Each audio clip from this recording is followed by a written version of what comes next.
안녕하십니까. 제사교육학을 창시한 브레인 디자이너 김석봉입니다. 제사교육학이라는 게 간단히 말하면 애들을 놀려라. 놀리면 천재된다. 근데 이렇게 말했더니요, 놀리는 게 제일 힘들어요 라고 말하더라고요. 아이들을 놀리는 게 도 닦는 일이랍니다. 옛날에는 없어서 놀렸지만 지금은 애들한테 뭔가 해줘야 된다는 강박관념에 살아가고 있는 거죠, 부모들이. 근데 앞에서 보셨지만 전제계 호야를 보십시오. 호야도 마찬가지입니다. 놀리면서 소통하는 겁니다. 그러면 개도 이렇게 놀리면서 소통하면 천재가 되는데, 하물며 그보다 더 고등동물인 인간은 천재가 되고도 남죠. 누구나 천재가 될 수 있다는 거죠. 근데 그거를 못 믿는 게 우리 부모들이, 우리가 기존 교육을 받은, 주입식 교육을 받은 우리 세대가 못하는 겁니다. 얼마나 어렵겠습니까? 내 머리에는 주입식이 꽉 박혀 있는데 그걸 바꿔서 애들을 그냥 놀리세요. 그러면 부모들은 전 못 놀려요 이러겠죠. 왜? 내가 그렇게 살지 않았으니까, 내가 그렇게 살아보지 않았으니까 애들을 개보다 못하게 보는 거죠. 왜 우리의 귀한 자식을 말 잘 듣는 개처럼 키웁니까? 제목이 제가 그렇게 붙여놨죠. 얼마나 안심스러우면, 얼마나 사람들이 그렇게 못 알아들으면, 알아듣겠죠. 그럴 수도 있겠다 하겠죠. 인간도 자유롭게 키우면 천재가 될 수 있겠네. 영재들 보니까 그렇게 키우면 되겠네. 저번 시간에도 배웠죠. 봤죠? 영재들이 그렇게 커간다는 거를. 그러면서도 그렇게 못합니다. 왜? 기존 사고방식에 꽉 박혀있기 때문이죠. 그게 인간이 한 곳에 편견을 가지면 얼마나 다른 쪽을 못 보게 되는지 여실히 드러나 있는 거죠. 또 한 번 강조하지만 호야, 개도 개 종류 중에서 천재가 됐죠. 인간은 개보다 한 차원 높은 고등동물입니다. 이 제사교육학으로 키우면 저절로 인간의 특성, 인간이 가진 정신적 사고의 능력을 발휘한다는 겁니다. 그게 바로 천재입니다. 저번 시간까지 두뇌 발달 단계가 본능적 사고의 단계, 그 다음에 7살부터 12살 사이에 논리적 사고의 단계, 그 다음에는 통합적 사고의 단계, 창의적 사고의 단계로 커간다고 그랬습니다. 아무것도 하지 않아도, 아무것도 가르치려 하지 않아도 아이들은 스스로 저절로 이렇게 커갑니다. 지금 영재발굴단에 나오는 아이들은 7세에서 12세 사이에 논리적 사고의 단계입니다. 자기의 관심거리에 대해서는 논리적 사고를 하는 거죠. 이것저것 논리를 따져서 자기의 관심거리에 대해서 분석하고 새로운 거를 추구하고 혼자서 저절로 한다는 겁니다. 그 아이들이 이것저것 여러 방면에서 생각할 수 있을 때, 논리적인 생각을 할 수 있을 때, 그때가 통합적 사고의 단계로 넘어가게 됩니다. 그 통합적 사고의 단계를 지나면 창의성을 발휘하는 천재의 특성을 나타낸다 그랬죠. 그래서 천재가 되는 겁니다. 영재는 천재로 가는 하나의 길목일 뿐이죠. 논리적 사고를 하는 아이들은 창의적 사고를 하는 사람들의, 천재들이 하는 말을 못 알아듣습니다. 근데 통합적 사고를 하는 사람들은 창의적 사고를 하는 사람들의 말을 알아듣습니다. 보통 이 수준이 또한 그 속에서도 여러 갈래로 갈라지는데, 통합적 사고의 단계의 사람들은 거의 20%, 15%에서 20% 정도 나옵니다. 근데 창의적 사고의 단계를 하는 지금 현 시대에서요. 창의적 사고를 하는 사람들은 0.01%밖에 안 됩니다. 이 0.01%가 하는 말들을 통합적 사고의 단계 사람들이 알아듣는다는 거죠. 알아듣고 그게 돈이 되네 안 되네 그러면서 따라간다는 겁니다.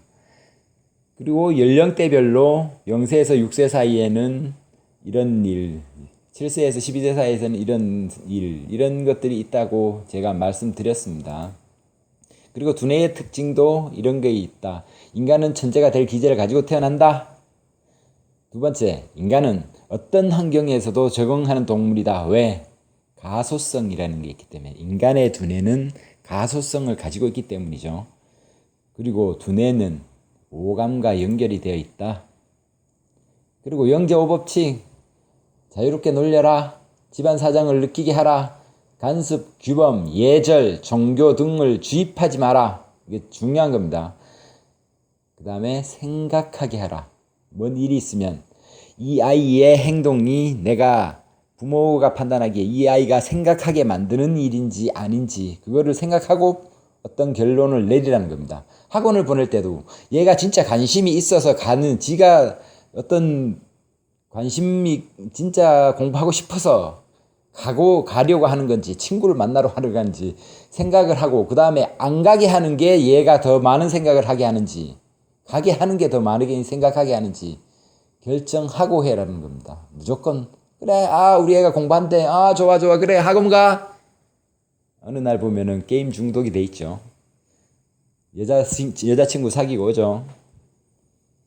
그 다음에 칭찬은 가끔은 독이 된다 까지 말했습니다. 이런 것들은 다 인간화에 다 들어있습니다. 사람들이 왜 그거를 그렇게 공개하느냐고 말하는데 모르겠습니다. 저의 사명인지 천명인지 모르겠지만 사람들은 지금 이 시대에는 제가 천재학을 얘기하니까 받아들이지 않으니까 일단 받아들이는 사람이라도 몇 명 있으면 하고 그 다음에 누군가가 이걸 발전시키겠죠. 그러기 위해서 일부러 인터넷에 공개했습니다. 오늘 또 3가지를 말씀드리겠습니다. 오늘은 첫째, 인간을 보는, 제가 오늘부터 태아에서부터 시작하려고 그랬는데 또 더 짚고 넘어가야 될 게 있어서 먼저 이야기를 하고 시작하는 게 나을 것 같아서 한 번 더 합니다. 인간은 크게 진화론, 제사교육학은 진화론이라는 큰 줄기가 있고 그 다음에 뇌과학이라는 줄기가 있고 그 다음에 사고력 발달 단계, 본능적 사고의 단계, 논리적 사고의 단계 이런 단계가 있다라는 거를 하나의 줄기로 이제 제사교육학이 출발한 거죠. 그 천재들을 대상으로 이렇게 그 연구를 하다 보니까 이런 것들이 이런 환경에서 아이들이 잘 성장한다, 제대로 성장한다는 것을 알게 된 거죠. 그 중에 하나가 이 놀이가 답이다라는 거죠. 놀지 않는 애는 어떤 시간이 많이 가지고 있는, 자기 시간을 많이 가지고 있는 사람이 생각을 하고 사고력을 발달시킨다는 겁니다. 그러기 하기 위해서는 인간은 자연 속 진화론을 따르는 거죠. 왜? 수백만 년 동안 자연 속에서 인간이 성장해왔고 진화해왔기 때문에 그 속에 들어가면 인간은 엄마의 품처럼 아주 포근해지고 도시인조차도 살다 보니까 막 시골에 가서 살고 싶어. 이렇게 본능적으로 나타나는 거죠. 그리고 인간은 자연 속에 들어가면 오감이 활성화됩니다. 자연 속에서 진화했기 때문에 그 결과로 자연치유법이 발생합니다. 자연치유법이 여기서 나오는 거죠. 자연 속에 들어가면 모든 병들도 인간의 스트레스를 해소해지기 때문에 병들이 좋아진다는 겁니다. 상태가 좋아진다는 겁니다.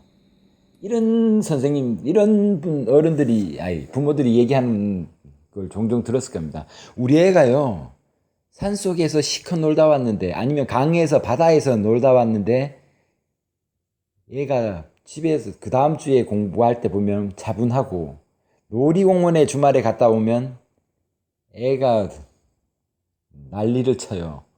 특히 애기들은 더 민감하게 반응합니다. 그것들을. 자연 속에 주말을 보냈는지, 아니면 놀이공원에서 보냈는지, 아니면 TV만 보다 왔는지, 아니면 전화기만 들고 있었던지, 이걸 보면은 자연이 얼마나 큰 위대한 효과를 주는지는 여러분도 느낄 수 있습니다. 당신이 만일 아기의 6세 이하의 아기를 돌보는 사람이면 직접 그걸 경험해 보세요. 분명히 다름을 느낍니다. 인간의 두뇌에는 오감이 연결되어 있다 그랬죠. 그 연결되어 있는데 그 오감들이 활성화, 열리게 하기 위해서는 자연을 느끼게 하면서 그 자연을 느낄 때 인간의 두뇌는 릴렉스, 편안함을 느낍니다. 편안함을 느낀다 보니까 아이들은 그 스트레스가 풀리는 거죠. 그리고 그 다음 주가 되면 편안한 마음으로 학교를 가는 거죠. 아니면 어린이집을 가든가. 그 차이가 있다는 겁니다. 동물, 아까 호야도 봤죠? 호야조차도 부모, 아빠 되는 분, 그분이 아빠라 하기는 좀 그런데, 그 호야의 아빠가 그 강아지를 보살피면서 소통을 하죠.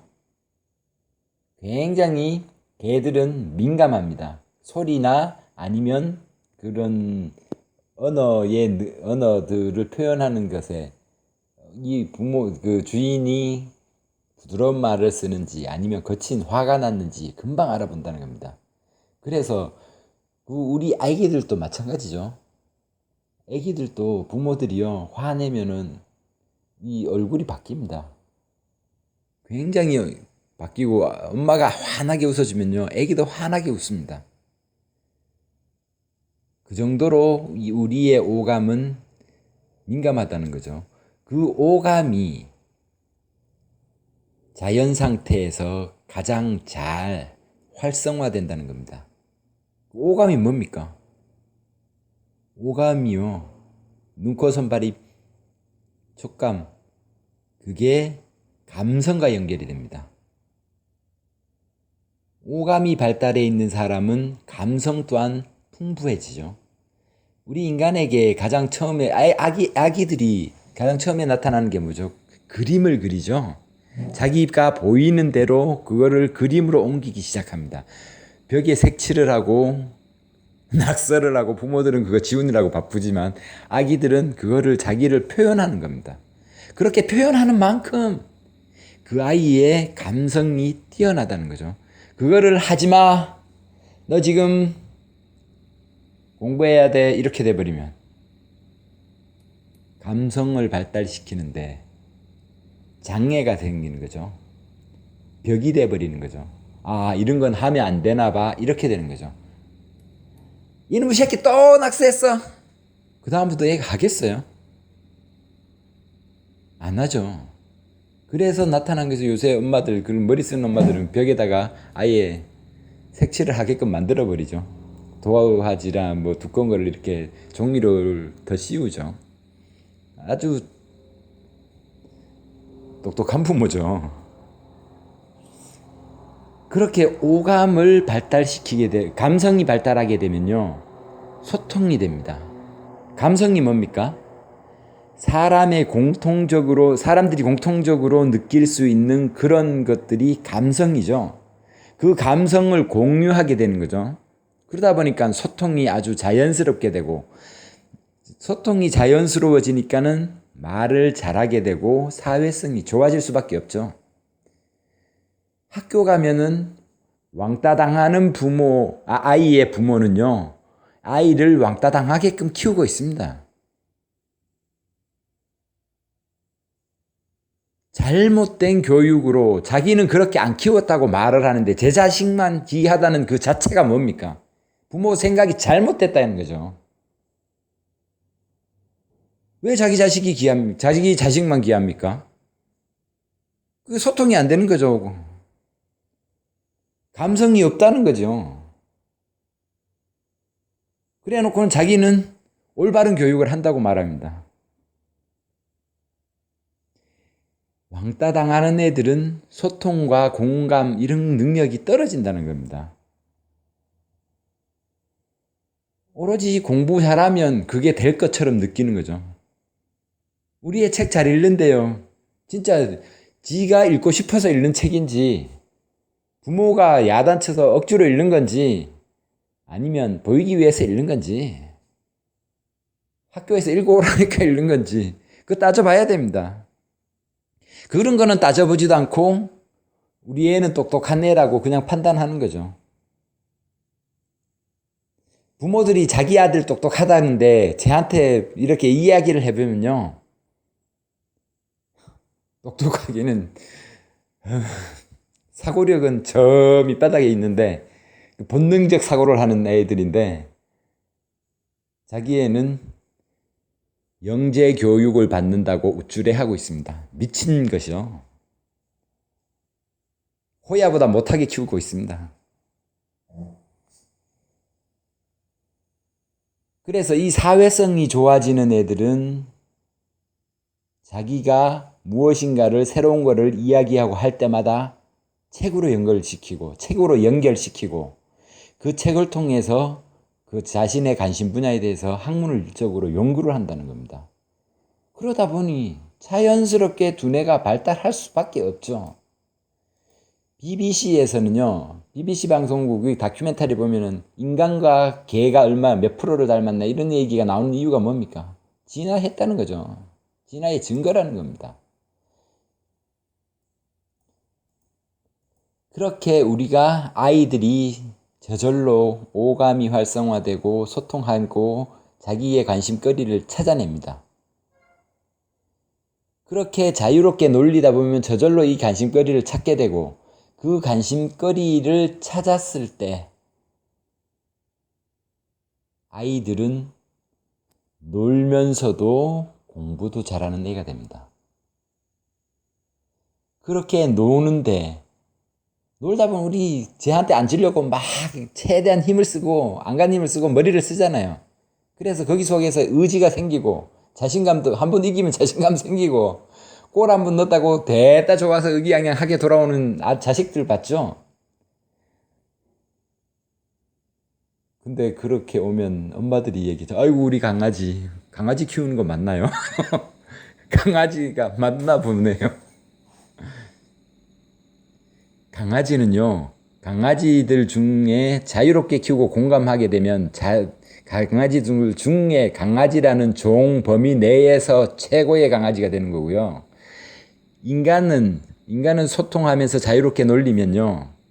인간의 최고의 능력인 창조성까지 가게 된다는 겁니다. 두뇌 발달 자체가. 왜? 생각하지 않으면 놀 수 없기 때문이죠. 사고력이 발달한다는 겁니다. 관심거리가 생길 수밖에 없죠. 왜?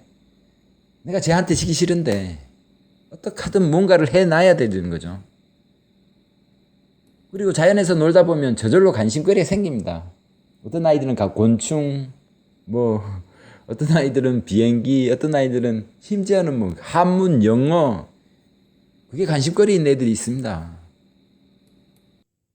우리 관심거리가요, 또 부모들은 착각하고 사는 게 무슨 저 멀리 여행 가서 산도 저 멀리 가서 해외에 나가야만 관심거리가 생길 줄 압니다. 천만에요. 애들은요, 주위에서 자주 접하는 거에서 관심거리를 갖습니다. 가끔 가다가 보는 건요, 전혀 관심도 없습니다. 그냥 재미죠. 추억으로 사진 남긴 거요? 그거야말로 그냥 추억입니다. 추억, 기억. 두뇌 발달 못 시킵니다. 그렇게 여행을 가고 어떤 직업 훈련을 시키게 하기 위해서는요, 통합적 사고의 단계까지 아니면 최소한 논리적으로 자기가 어떤 관심거리가 있을 때 그때 가야만 효과가 있습니다. 돈지랄입니다. 돈지랄. 그거야말로 물론 그거보다 더한 돈지랄도 있죠. 조기교육. 요새 그런 것도 있다면서요. 수땡, 교땡. 애 잡는 거죠. 애 병신 만드는 겁니다. 나중에 두고 보세요. 걔들 다 정신병으로 돌아옵니다. 엉뚱한데 돈 퍼붓죠. 나 같은 얘기하는 사람들은 쳐다보지도 않습니다. 그게 현실입니다. 아이들은 그렇게 가만히 놀리다 보면 관심거리가 생기게 되고 그 관심거리로 독서를 하게 되고 독서를 하다 보면 몰입하게 됩니다. 그래서 그 사이에서 영재성이 나타납니다. 다른 사람들이 알고 있는 거는 물론이고요. 어른들이 알고 있는 건 물론이고요. 전혀 모르는 그런 것들도 다 알아맞힙니다. 자기의 관심거리에 대해서는. 몰입 주위에 아무리 떠들고 있어도 지 관심거리에 대해서 공부하고 있으면요. 쳐다보지도 않습니다. 책 들고 밥 먹고 있죠. 밥이 눈으로 가는지 코로 가는지도 모르고. 책 읽지 마라 그래도 있습니다. 이렇게 돈 안 들이는 교육을 돈 안 들이고 천재 만드는데 엉뚱한 교육에 갖다 쳐박는 거죠. 돈을 쳐박고 아이들의 머리를 쳐박는 거죠. 관심이 없는 지식은요. 응용이 안 됩니다. 우리 그랬잖아요. 시험 본다고 뒤따 공부했잖아요. 뭐 남던가요? 응용은커녕 기억도 안 나죠. 왜 그렇게 아이들을 키우는지 모르겠습니다. 놀리면 두뇌가 발달한다. 여기까지가 오늘의 강의입니다. 이상입니다.